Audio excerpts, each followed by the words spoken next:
Welcome to the Savvy Spirit Podcast. I'm Sharon Moore, your host and creator of the Savvy Spirit Entrepreneur Program.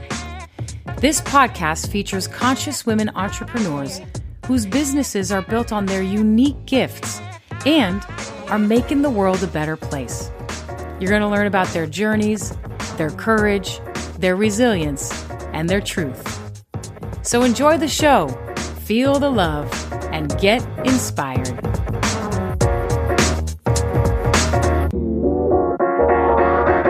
All right, welcome back. So today we are spending time with Robin Rorex. Robin is devoted to creating a world where women give themselves permission to courageously share their wisdom and unapologetically speak their truth. She deeply believes that this is the medicine that is going to set us free. Robin is currently the president of a mindfulness-based leadership development company. She's an executive coach, a guide, and facilitator. Here's the thing. Robin's mission in life is to inspire all human beings to hold themselves to a standard of grace, not perfection. I love that. Grace, not perfection. What a profound thing to be doing in our world right now. I cannot wait to hear more, Robin. Welcome to the show. Thank you, sweetheart. I am so honored to be invited into this moment of healing discomfort. Healing discomfort. Well said. Well said. Well, and you're a part of that. I mean, you know, I frankly have a way that I hear grace over perfection, but I'm curious, what does that mean? When you say that, what do you mean? You know, I guess what I would say about that is that isn't it true that what we end up teaching and what we're drawn to in life is exactly the lessons that we're meant to be experiencing and unfolding for ourselves? I'm attracted to this because of this ridiculously high standards of perfection that I've always held myself to. For, fear of saying the wrong thing, fear of making a mistake, fear of not being liked. And through that pursuit of imperfection, which, by the way, is never possible or real, I've held back speaking my truth in the world and fully bringing my wholeness, to my life. And so it's just an invitation to meet life as a teacher with a sense of grace and dignity and badass brilliance. Grace, dignity, and badass brilliance. And you mentioned something right now, and in your website, I've seen it. You believe that this ability to speak our truth, and to share our innate wisdom as women is what's going to set us free. What does that mean to set us free? Well, we all have so much. I'll use the word wisdom, but we all have so much power, so much courage, so much healing to offer and share in the world, especially as women. And I really feel like now, maybe more than ever, I don't know, past lifetimes, yes, these same moments have existed and presented themselves, but now in the lifetime that we're living, we really need the voice of truth. And what I mean by that is not truth, not being speak my truth, sharing my opinion, because I have a lot of opinions about things, which is a whole different podcast. But yeah. What I mean by truth is that the experience of my life of being human that I've gone through, that I can share through a lens of wisdom that others can learn from and grow with as a collective community. Does that make sense? Absolutely, and I think that gives others permission to express their shared experience of very similar truths. Absolutely, and most of this is embracing our humanity, which means our wholeness, which means the part of us that is radiant and that is wise and that is playful and that's creative, right alongside the messy stuff. Right. The messy stuff that sometimes, the darkness, the shadow sides that we sometimes try to hide or carve away, which really is what I think dilutes our power. Well, and even not only are we hiding the messy side, but sometimes we even bring down our own radiance, especially as women. Totally, man. Ridiculous. It's time to own it, own all of it. Amen. In that healing, we just become the strength. We can rise up to what the world is calling from us. Yeah, and you said something that so resonates for me, because I know I've only been on this earth 40 blah blah blah beep years, and I know that we must have been in similar moments, but this is the moment that in our lifetime we have been preparing and have been called to show up right now. Oh, totally. We were born for this moment, and I absolutely believe that when we start to share our story with one another, I mean, all of it, right? Share ourselves, bring ourselves forward, that when we get to that moment, when we realize, oh my God, it's not just me, it's we. I see you and me and me and you, and that makes me stronger as an individual, because I'm not here alone. I'm actually in a shared experience with other human beings, which, I have to come back to faith that we all, underneath our reactive human tendencies, we're all good. Yeah. And we mean well. I do too. And that breath of pause that you took there, it allowed for me to hear it in a deeper way. Yeah, we're all good at the end. Down underneath everything, we all have goodness in us. Yeah, absolutely. You also mentioned story, which I have a good friend who Kara Jones, and she's also been a guest on the show, and she's all about story. I've actually interviewed several story coaches, and it's interesting the transition from saying this philosophically, hey, we all have a story and it opens us up and it's the shared human experience, to actually getting coached to hear and then to say and to share your own story. I think Kara worked on me for years. And in fact, on my website, on the About page, I finally did it. And I had all kinds of resistance, even though philosophically I agree with the concept. So it's been very interesting. Well, I love what you just said, because that's exactly what came to me when you first invited me into this conversation is that this truly is a healing discomfort, because I'll take you back. I did another podcast, Sharon. It was the same year that we met when we went through our coaching program together. And I was invited in to tell my story, which was so lovely and so beautiful, the invitation. But the thing is, I never listened to that podcast. What? I was afraid. Well, fundamentally, like in the core of my being, yet I didn't believe that I had something worthy and of value to say. Oh, Robin, I'm giving you a hug right now. So it's taken me, what was that, 8 years ago that we met, or 9 years ago? It's taken me this long to really do my own work and do my own healing, so that I actually know that I have something to offer, and that there's a sense of belonging and worthiness that nobody can take away except for me, from myself. Yeah. And you hit on another point that I believe strongly in, and that's timing. There is a timing to everything. There just is. And it's bigger than us. You're right. And that is the one thing that we can't control. Damn it. Is that's this sense of allowing for the flow of life to happen as it does, and meeting it let's talk about this flow of life with you, because I know your website's so cute the way it says, she's got some real street cred, people, which I know you come from a very strong and very successful and well-accomplished corporate background. How did you find yourself here starting this program and doing all this mindful stuff? Like, can you take us down that journey? Yeah, I can. Well, I can try. So let's see what happens here. Yeah, so here's what I'll say about that.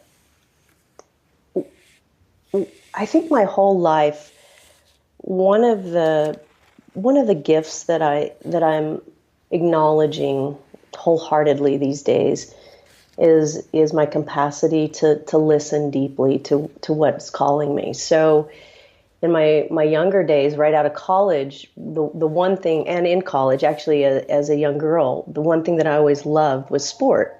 Mm-hmm.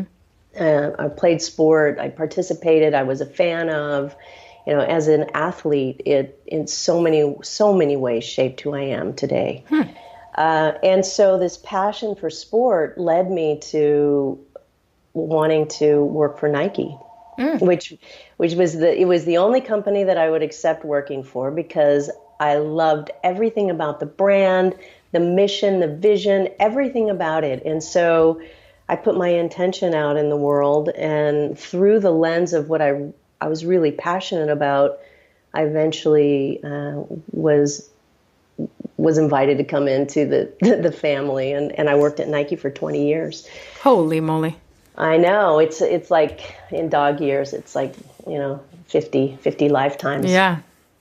But it's through my passion turned into, about 18 years later, waking up one morning just asking myself the question, is this all there really is? Yeah. There's got to be more. And I was looking for that answer externally, outside, out there, out there to give me the direction and the sense of fulfillment and satisfaction that was missing.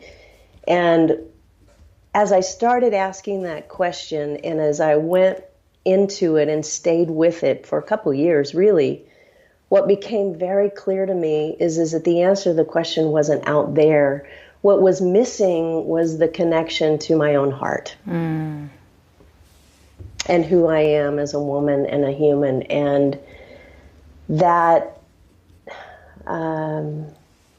opening or that awakening led me to the moment when it was time to let go of what had gotten me to where I was, my work inside of a corporation or Nike, knowing that it wasn't what I needed to take me from that moment forward into my future, to turn into who I'm meant to be. Amazing. And now we find ourselves here, and you are, you have the leadership development, but you're currently launching, Grace, right? I get confused because the website is I Am Grace, but the program is called Grace. Did I get that right? It is right. And what is that program about? Oh, as it unfolds, I'm going to tell you more. So ask me a year from now, and I'll probably have a sharper, more precise answer. But for right now, what I know is that it's a way for me to, along with Spirit, to hold space for women to come together in this community of sisterhood, to rise together. And to work through in conversation, in reflection, in an opening of the heart, this real sense of being together with other humans, to work through what it is that gets in our way of speaking our truth. And again, I said it in the intro, what a poignant time to be doing this, because I think we crave it so desperately, and the world needs us to be experiencing it and connecting to each other in that way so that we can go and healing discomfort. Totally. It's so we can do our own work and our own healing, so that when we rise, we can make the difference in the world that we so desperately need, which is love and understanding and, shared humanity, respect for shared humanity. I mean, I'm trying to be calm and be like, but really I'm like, yes, absolutely. Okay, so I want to switch a little bit of gears because you talked about owning your gift, and that's one of the key things that I talk about. And it's not just about owning your gift, because that's half of it, but then there's the second half, which is getting the courage to bring it out to the world. So, I want to start with that first. I have 3 pillars, 3 questions I ask all the entrepreneurial women that I interview, and that's the first one: is how did you get the courage to bring your gift out to the world? Boy, if we could answer that question, we would be millionaires, wouldn't we? Well, I don't know that it's that's unique to each person, but yes. So let's give it a shot, girl. Yeah, let's give it a shot. Yeah, for me, I'm a big fan of stillness and silence. And what I realized was that when I moved away from this belief that I was of value in the world because of what I did and what I do, and my busyness, right? I had a measurement of success based on productivity that got me somewhere. But what happened is that when I actually stepped back and questioned that fundamental belief and gave myself permission to sit in the stillness and the silence of my own humanity and let the guidance of, and I'll just say universe, spirit, God, whatever word you want to use or that you live by, when I let that energy come through me, what I realized was the courage was around me and it came into me by giving it space to just let it be there. Because what I started to hear is what this calling that is undeniable, this that I can't not do. And when I heard that and I really embodied it and integrated it into my being, to my soul, it was undeniable. Yeah. It sounds to me like we talked about control earlier. It sounds to me that with that space, you let go of control. And because of that, boom, you had this clarity. Yeah, that's exactly right. Wow. And so, you kind of are touching upon this, but one of the things I also talk about is, look, we have our unique gifts. We are born to bring those unique gifts out to the world. And when we do that, the universe completely has our back. Are there times or any specific stories that you can share that you knew you went into something unknown or something a little scary, but you knew that the universe had your back, and indeed it did? Yeah. Yeah, the one thing that I want to say about that, because I think it's a really profound reality, actually, is there's a difference between easy and ease. And this work of courageously stepping into your gifts is not easy, because it challenges us to fully be seen and be heard and put ourselves out in the world in a very vulnerable way. But once we do, there's a tremendous sense of ease from which we can move through our life and into our superpowers. And standing in the threshold of that discomfort to transition into the sense of a flow and ease around purpose, what we're meant to do as human beings, in each individual, you're right, has their own pathway, is such a liberating move. And it's undeniable that we are guided and supported if only we ask for it. That's all. That's the simple move we all need to make. Well, I think we ask for it and do what you just did, which you created space so that you could listen, so that you could hear. Totally. We have to allow wisdom to come through us in order to make it happen, right? Yeah, exactly. Oh, I love that. I've never heard that. There's a difference between easy and ease. That's so beautiful. All right. So speaking of ease and easy, so now you're a business owner. So yeah, we're bringing your unique gift to the world, and universe is like, I got you, girl. But now you have the businessy parts like accounting and marketing and database and collecting money and refunds and etc. How have you navigated that part? Well, admittedly, so it's not my favorite. Yeah. And there's a little bit of a contrast that's interesting that I've been realizing lately. It's not my favorite, yet it's the place where I can go to hide from really putting myself out in the world in a vulnerable way. So I have to be really careful that I know that my work is out in the world, and yet I can retreat and hide by, locking my door and being in the office. So it's a fine balance. And what I'm learning is that putting the right support around me of other people who have shared vision and shared values, that love doing what you just talked about, the fundamentals of running the business, and that are great at it. Yeah. is actually the best move that I've made. Mm-hmm. So I have a team of people that I call upon to support me in ways that I alone can't do myself.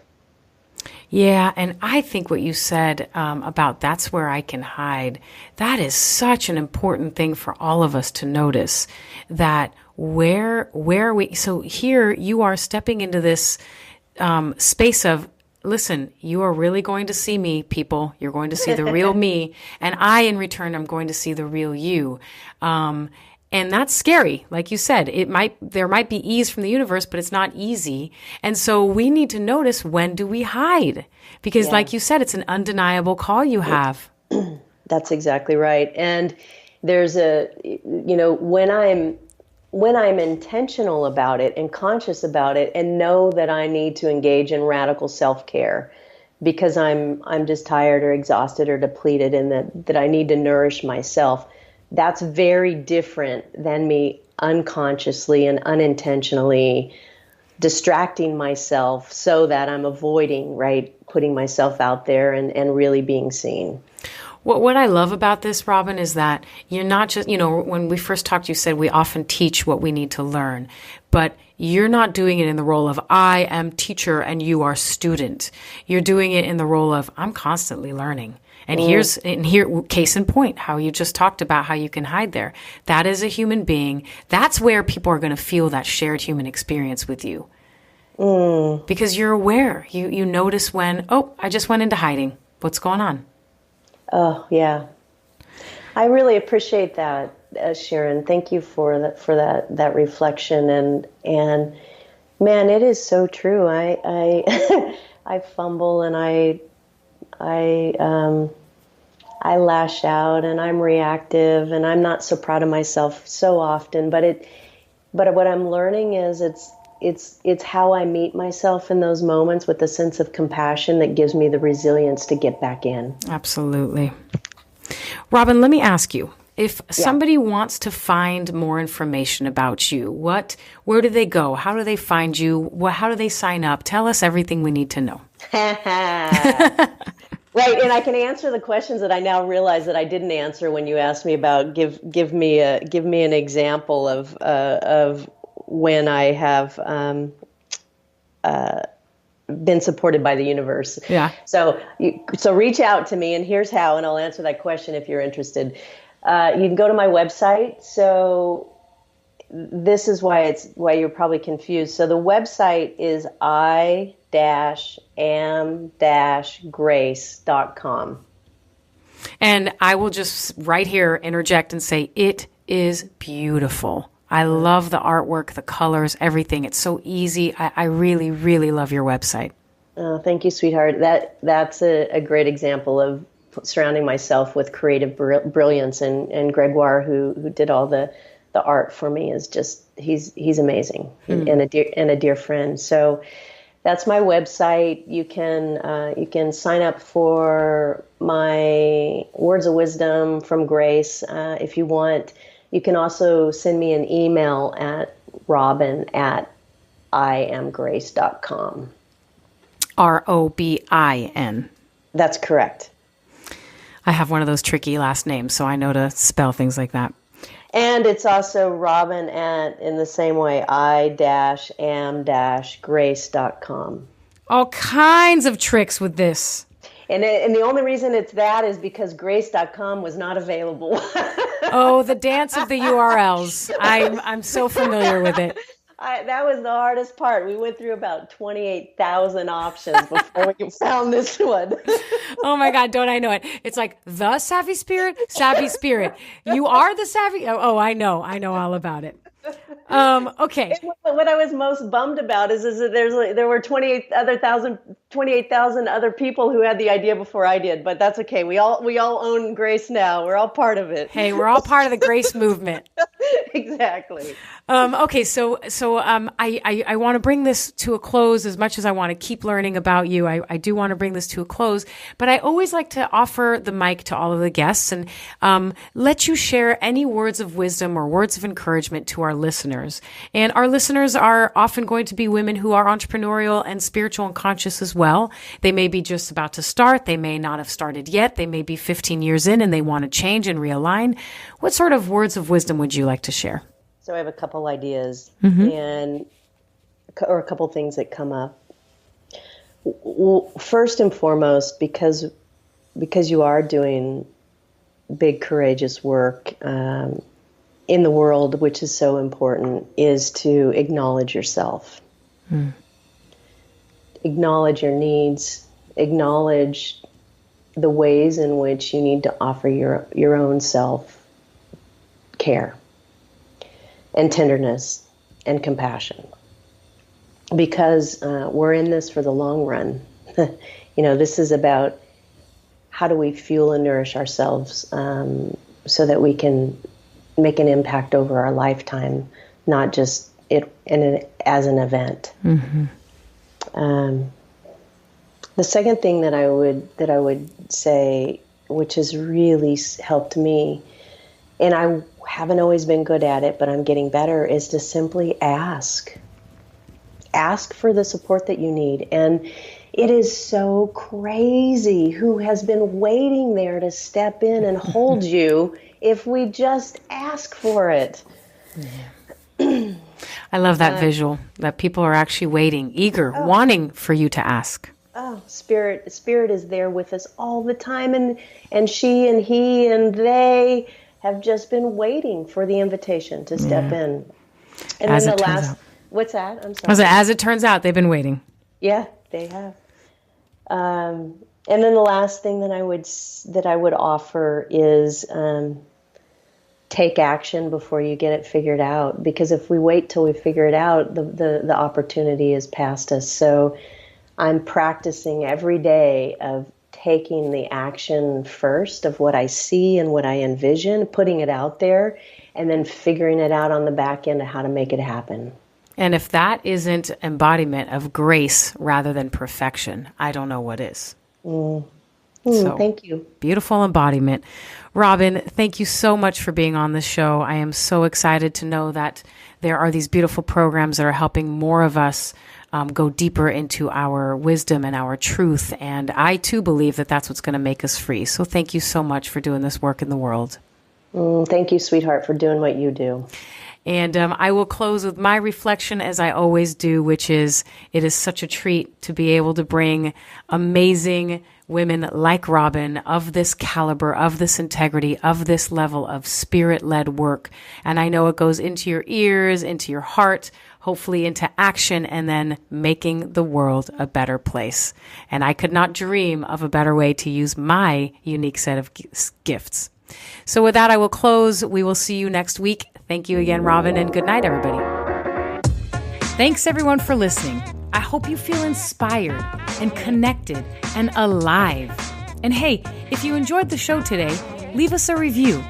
And if you want more, you can also find us online at thesavvyspirit.com or on Facebook, Twitter, and Instagram. Okay, my friends, it is time to say goodbye. I wish you a good night, a good morning, a good day, wherever you are on this earth. I wish you well, and I'll see you next week.